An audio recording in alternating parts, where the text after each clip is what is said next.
Enfin, les réactions qui ont eu lieu sur ces tables rondes et dans le public ont été plutôt positives, avec des attentes vis-à-vis de la réforme.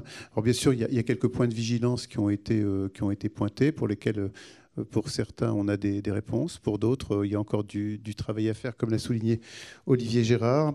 Maintenant, il reste à évangéliser, au sens d'apporter la bonne nouvelle dans les territoires. Là, c'est le C2RP qui va s'y mettre, hein, avec des rencontres dans les départements, avec une première à Beauvais en avril. Mais le C2RP n'y suffira pas tout seul, hein, et là, on compte sur vous également pour participer à ces rencontres. On invitera au-delà du périmètre d'aujourd'hui, parce que l'idée, c'est vraiment de s'appuyer sur tous les acteurs de terrain, sans lesquels la réforme ne pourra pas être mise en œuvre. C'est vraiment avec un objectif de rentrer dans des choses pratico-pratiques et de lever toutes les questions qu'on pourra avoir.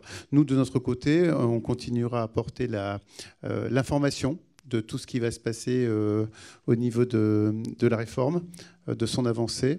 Et voilà. Merci à vous. En tout cas, je vois la direction dans laquelle on s'engage et qui est plus qu'intéressante.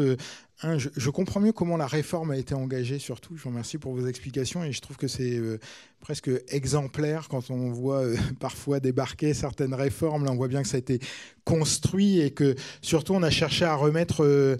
c'est un peu tarte à la crème ce que je vais dire, mais je l'ai ressenti comme ça, l'usager au centre en fait de la réforme, et je trouve que c'est très important.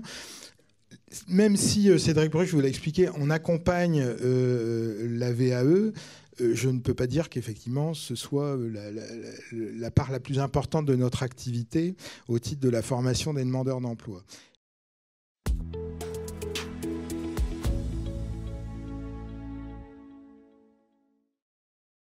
Si vous avez apprécié cette vidéo, abonnez-vous à notre chaîne, cliquez sur le bouton j'aime ou laissez-nous un commentaire.